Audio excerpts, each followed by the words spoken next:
Olá, hoje é terça-feira, 21 de setembro de 2021. Eu sou Roberto Crescente e esta é a segunda edição do Boletim de Notícias da DW Brasil. Confira nesta edição. Bolsonaro pinta a imagem distorcida do Brasil na ONU. Joe Biden diz que não busca nova guerra fria com a China. Justin Trudeau vence a eleição no Canadá, mas sem obter a maioria.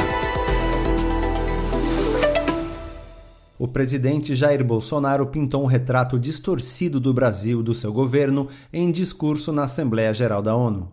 Logo na abertura de sua fala, Bolsonaro disse que pretendia mostrar um Brasil diferente do que vem sendo divulgado na imprensa. Ele elogiou a gestão brasileira da pandemia, apesar de o país ter o segundo maior número oficial de mortes em razão da doença em todo o mundo, com mais de 580 mil óbitos. Ele ainda afirmou que sempre apoiou a vacinação contra o coronavírus, apesar de ainda estimular a paranoia contra os imunizantes e se recusar a dar o exemplo ao evitar ser vacinado. Desde o surgimento da pandemia, ele fez diversas declarações contrárias à aplicação dos imunizantes e chegou até a dificultar a compra de vacinas. No discurso, que parecia voltado para sua base de apoiadores, ele também afirmou que não há casos de corrupção em seu governo, o que é desmentido pelas denúncias de irregularidades em compras de vacinas, além de negócios suspeitos envolvendo sua própria família. O presidente exaltou sua criticada política ambiental e afirmou que o Brasil é um exemplo, com 83% de sua energia advinda de fontes renováveis, embora fontes do próprio governo afirmem que esse percentual não passa de 50% na matriz energética brasileira. As políticas do governo Bolsonaro sobre o meio ambiente são alvos de pesadas críticas da comunidade internacional e resultaram na suspensão de financiamentos à preservação no país, além de se tornarem um dos maiores entraves ao acordo comercial entre a União Europeia e o Mercosul. Em seu primeiro discurso na Assembleia Geral da ONU, o presidente americano Joe Biden pediu maior cooperação entre os países no enfrentamento aos desafios globais, como as mudanças climáticas. O democrata anunciou uma ajuda de 100 bilhões de dólares para a defesa do clima nos países em desenvolvimento.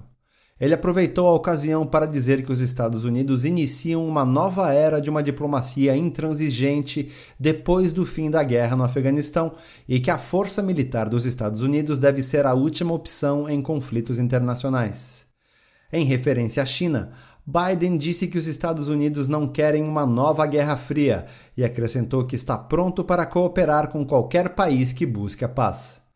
Sem se referir diretamente ao país asiático, ele advertiu que os Estados Unidos vão participar com vigor na competição no mercado internacional, além de impedir tentativas dos países mais fortes de dominarem os mais fracos, com o objetivo de combater as autocracias e defender a democracia. O Partido Liberal Canadense do primeiro-ministro Justin Trudeau venceu as eleições legislativas, mas não conquistou a maioria no parlamento. Para seu terceiro mandato, ele precisará do apoio de rivais da oposição. Os liberais conquistaram 158 das 338 cadeiras, enquanto os conservadores ficaram com 119. Agora, Trudeau terá de negociar o apoio do partido da esquerda Novos Democratas ou do Bloco Separatista de Quebec.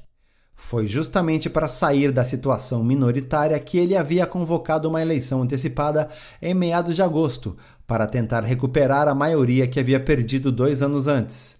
A oposição criticou a decisão, argumentando que a votação era desnecessária e só servia às ambições pessoais de Trudeau. Um funcionário de um posto de gasolina no estado alemão da Renânia-Palatinado foi morto por um cliente que se recusou a usar máscara no estabelecimento.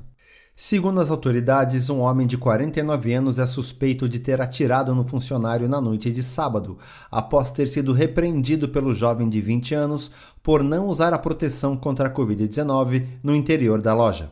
Depois de uma discussão, o cliente deixou o local para voltar 1 hora mais tarde, quando sacou uma arma e atirou no funcionário. A vítima morreu depois de ser alvejada na cabeça. No dia seguinte, o autor do disparo foi até a delegacia e confessou o crime. Ele teria dito aos policiais que é contra as medidas restritivas de combate à Covid-19 e que a pandemia o deixou, abre aspas, muito estressado, fecha aspas. O crime provocou uma onda de choque na Alemanha. Membros da classe política advertiram para o risco de radicalização de movimentos negacionistas da pandemia. Em canais de extrema-direita do Telegram, participantes comemoraram o crime. Mais notícias você encontra no nosso site. Acesse dw.com/Brasil.